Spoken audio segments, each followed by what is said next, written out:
तो हेलो बच्चों, कैसे हैं आप लोग? जैसे मैंने उस दिन आप लोगों को पढ़ाया था कि बहुपद क्या है, बहुपद को हम कैसे पहचानते हैं, बहुपद कितने प्रकार के होते हैं। आज उसी के आगे हमने कुछ ग्राफ के बारे में बताया था, शून्यक बताया था क्या होते हैं। उसी से संबंधित शून्यकों के ज्यामितीय निरूपण के बारे में कुछ सवाल हैं जो एनसीईआरटी से में हैं और आपके एग्जाम में पूछे जाते हैं। तो हम इस ग्राफ को देख के ये कैसे बता सकते हैं कि इसमें इस px इस जो है बहुपद में कितने शून्यक होंगे। मान लिया कोई बहुपद दिया हुआ है px, ठीक है, और उसके लिए ये ग्राफ दिए हुए हैं और इनमें हमें ये बताना है कि शून्यकों की संख्या कितनी होगी। अब हम बात करते हैं पहले ग्राफ की। पहले ग्राफ में हम देख रहे हैं कि जो वक्र दिया हुआ है वो एक सरल रेखा है, वो x अक्ष को किसी भी बिंदु पर नहीं काट रही। तो ऐसी स्थिति में इस सवाल में शून्यकों की संख्या होगी शून्य।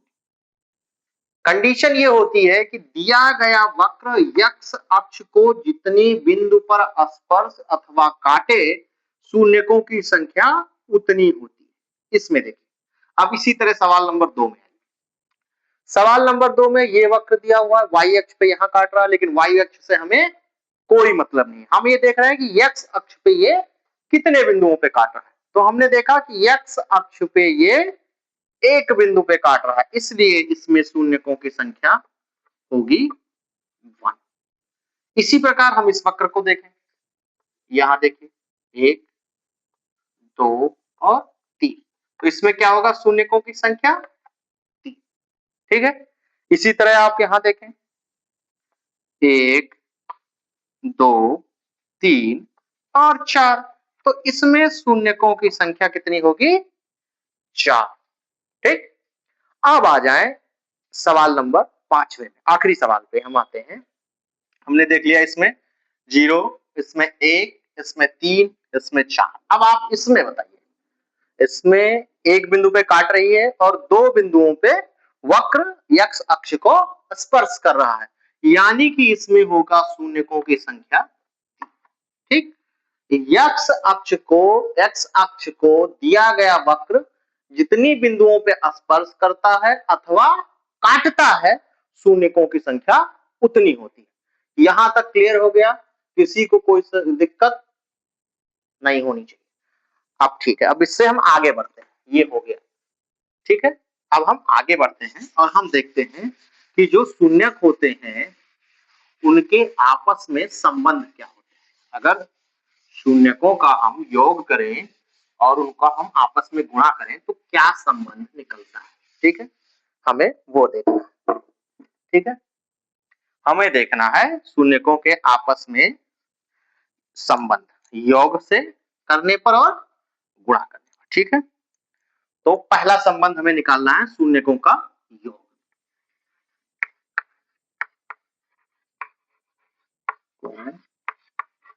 का योग बराबर होता है माइनस x का गुणांक बटे x स्क्वायर का गुणांक। अब हमने इसका एक मानक रूप पढ़ा हुआ है बहुपद का। बहुपद का मानक रूप होता है a x स्क्वायर धन bx धन c, ठीक। अब अगर हम मान लें कि शून्यक जो है हमारे दो शून्यक है और एक को हम कहते हैं अल्फा और दूसरे को हम कहते हैं बीटा, तो अल्फा धन बीटा बराबर क्या होगा, माइनस एक्स का गुणांक क्या है b बटे एक्स स्क्वायर का गुणांक क्या है। ये आपका पहला संबंध निकल के आया। अब इसी प्रकार हम देखते हैं इसका दूसरा संबंध जो शून्यकों के गुणनफल का है। शून्यकों के गुणनफल बराबर होगा अचर पद बटे एक्स स्क्वायर का गुणा। यहां तक बात क्लियर हो गई, समझ में आ गई। शून्यकों का गुणनफल बराबर अचर पद बटे एक्स स्क्वायर का गुणांक। अब अगर आप इसको लिखेंगे इस रूप में तो alpha into beta is equal to अचर पद क्या है आपका सी बटे ए। ये आपका दूसरा संबंध हो गया। यहां तक किसी को कोई दिक्कत? ये संबंध शून्यकों के संबंध अल्फा और धन बीटा बराबर माइनस एक्स का गुणांक बटे एक्स स्क्वायर का गुणांक, और इसी तरह अल्फा इंटू बीटा बराबर अचर पद बटे एक्स स्क्वायर का गुणांक। ठीक है, अब ये हो गए शून्यकों के संबंध। अब इसी को आगे बढ़ाते हुए इससे संबंधित हम कुछ सवाल करते हैं, जहां हमें सवाल में शून्य ज्ञात करने होंगे और उनके बीच का जो ये संबंध है इसको सत्यापित करना होगा। अब मेरा पहला सवाल है, सवाल नंबर 1 है, कहता है ये x square plus 9x into 20। ठीक है, ये सवाल दिया हुआ। अब इस सवाल में हमें सबसे पहले ज्ञात करने हैं शून्य, और उसके बाद हमें उनके बीच संबंध को सिद्ध करना है या सत्यापित करना है। तो ये दिया हुआ है। अब इसका शून्य ज्ञात करने के लिए हम लिखेंगे x square plus 9x plus 20 is equal to 0। ये हमने कर दिया। अब हमें इसका सबसे पहले शून्य निकालने के लिए इसका हमें गुणनखंड करना पड़ेगा, जो हम पहले पढ़ के आए हैं। हम कक्षा 8, 6, 7, 8 से ही गुणनखंड करते आ रहे हैं, लेकिन एक बार मैं फिर बता देता हूं। गुणनखंड करने के लिए हमें अचर पद और एक्स स्क्वायर का गुणांक, इनको आपस में गुणा करना पड़ता है। ठीक है, अब इस सवाल में अगर देखें तो इनमें गुणांक 1 है और इसमें 20 है, तो 20 गुणे 1, अगर ये 1 से अधिक होता तो वो यहां लिखा जाता। ये हो गया 20। ठीक, अब 20 के दो ऐसे खंड करने हैं जिनको जोड़ने अथवा घटाने पर x का गुणांक हमें प्राप्त हो जाए। गुणनखंड की ये कंडीशन होती है। तो अब आप सोच के देखिए कि 20 के ऐसे कौन से दो खंड कर सकते हैं। तो 5 चौका 20, 5 4 9। ठीक है, तो ये हो जाएगा आपका 5 गुणे 4 is equal to 20, 5 plus 4 is equal to 9। ठीक है, ये इस कंडीशन को फॉलो कर रहा है। ठीक है, अब हम इसका गुणनखंड कर देंगे और गुणनखंड करने के बाद हम इसमें शून्य ज्ञात कर लेंगे। ठीक है, अब गुणनखंड करने के लिए हम सबसे पहले करते हैं 9x, जैसा हमने पढ़ा है। इसके दो पार्ट करने हैं, 5x, ठीक, और plus 4x plus 20 is equal to 0।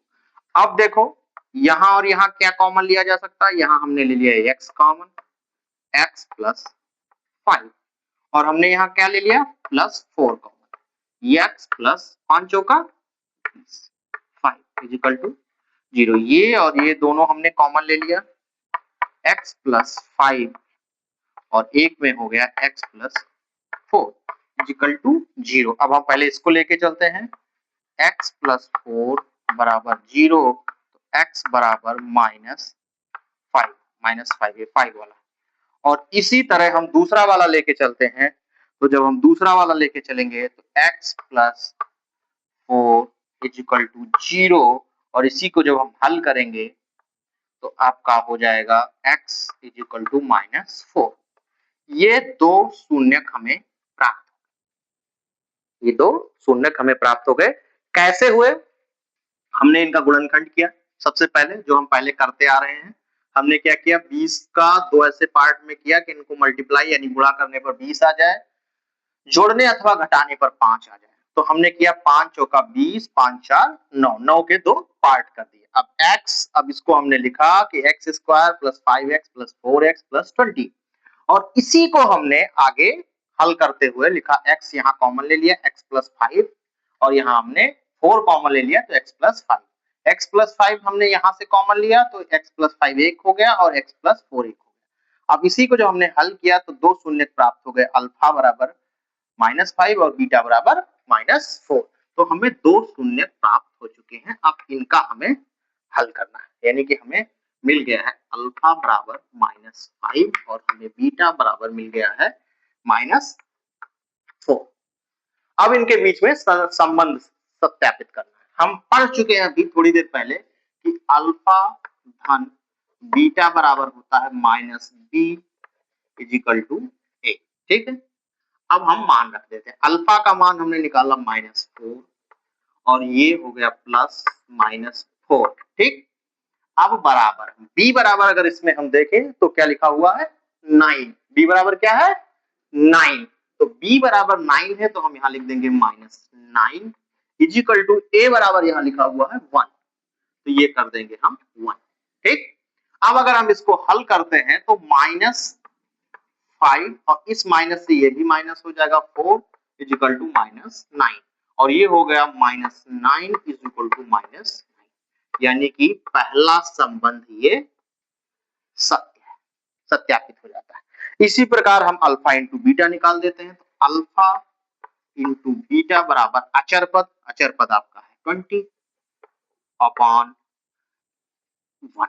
ठीक, 20/1 क्योंकि 1 एक्स स्क्वायर का गुणांक है और इसमें है -5 इंटू -4/20। 5 चौके 20 और माइनस का गुणा प्लस, यानी 20 = 20। यहाँ पर ये दूसरा वाला भी संबंध सत्य हो जाता है, सत्यापित हो जाता है। यहां तक किसी को कोई दिक्कत? सारी चीज क्लियर हो गई। अल्फा बराबर -5, बीटा बराबर -4 और अल्फा धन बीटा बराबर होता है x का गुणांक माइनस में फिर बटे एक्स स्क्वायर का गुणांक। वही हमने यहाँ किया, a b माइनस b बटे a, उसी को हमने हल किया तो ये आ गया -5 -4 इंटू -9 और -9 = -9, यानी दोनों तरफ बराबर हो गया, यानी कि ये हमारा संबंध सत्य हो गया। इसी तरह अल्फा इंटू बीटा का निकाला, इन दोनों को अल्फा और बीटा को -5 और -4 को आपस में मल्टीप्लाई कर दिया गया और उधर हमने किया अचर पद बटा एक्स स्क्वायर का गुणांक, तो एक्स स्क्वायर का वो गुणांक 1 है, अचर पद है 20, तो वो हमने लिखा और फिर हमने देखा कि ये इसका गुणा 20 हो गया और ये 20 है, यानी कि दोनों बराबर हो गए, यानी कि ये है भी हमारा जो संबंध है वो सत्य हो गया। तो अब इस तरह के सवाल में किसी को कोई दिक्कत नहीं होगी। इसी तरह एक दूसरा सवाल हम देखते हैं।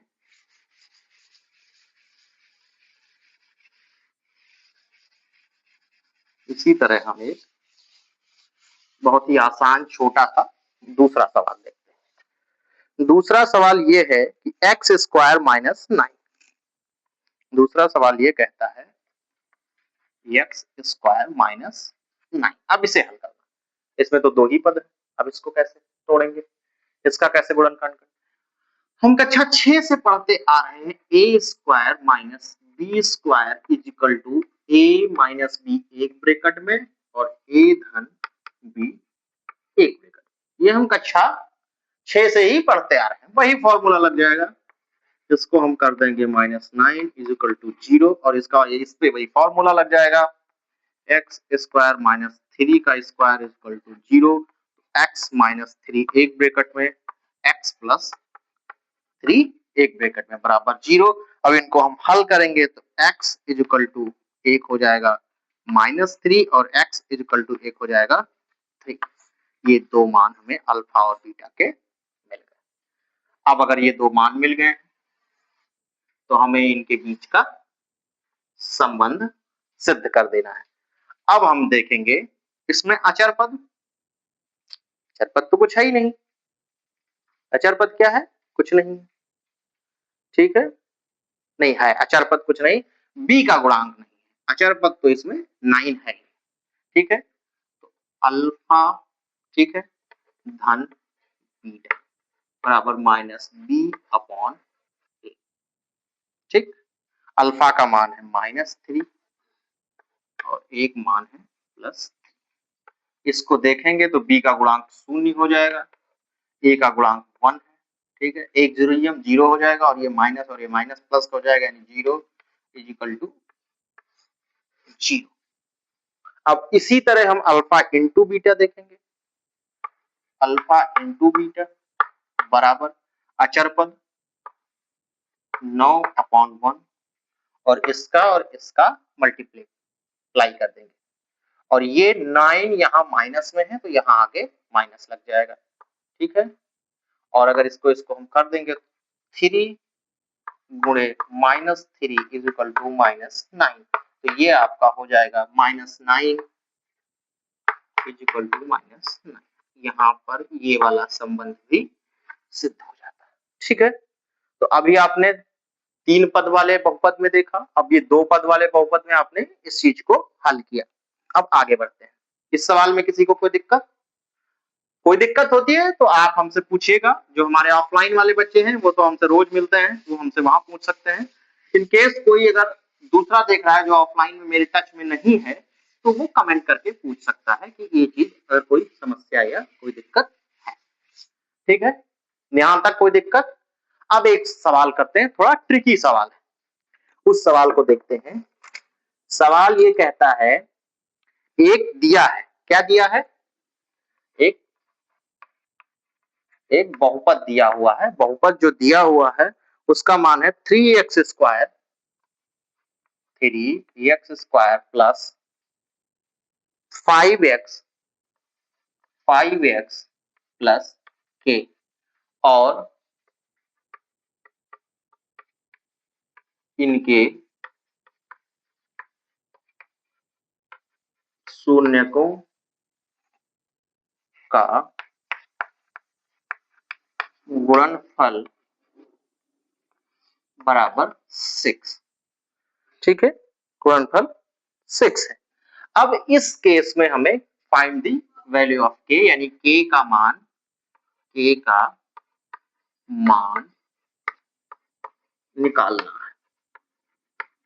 निकालना।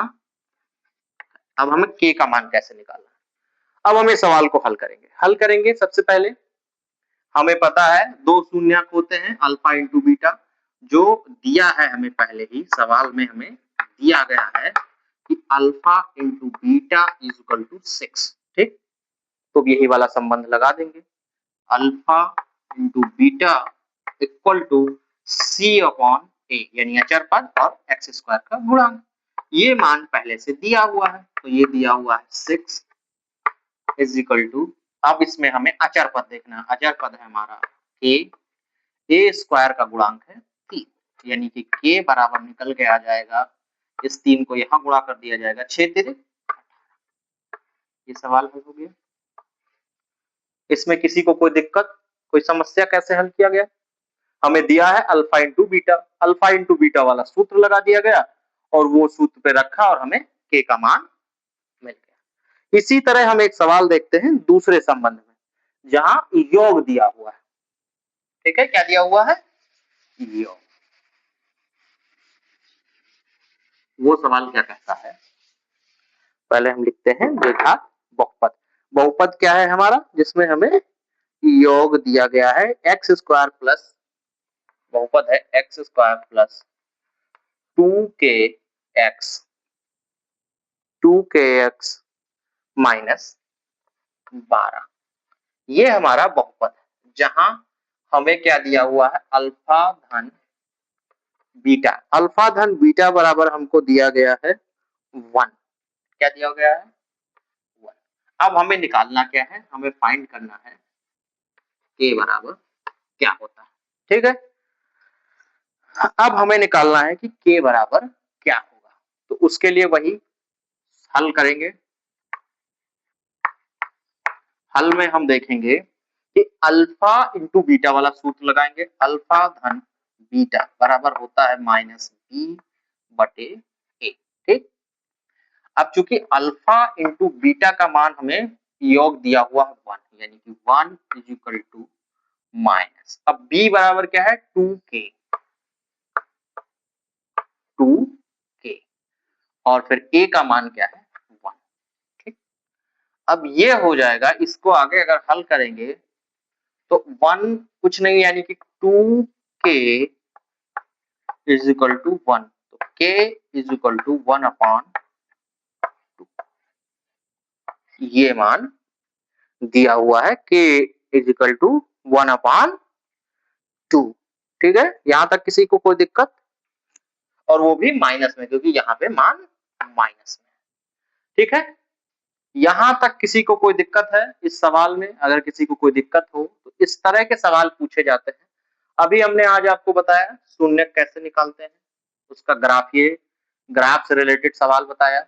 फिर हमने इनके बीच का संबंध बताया, संबंध शून्यक निकाला और आपसी संबंध को सत्य किया।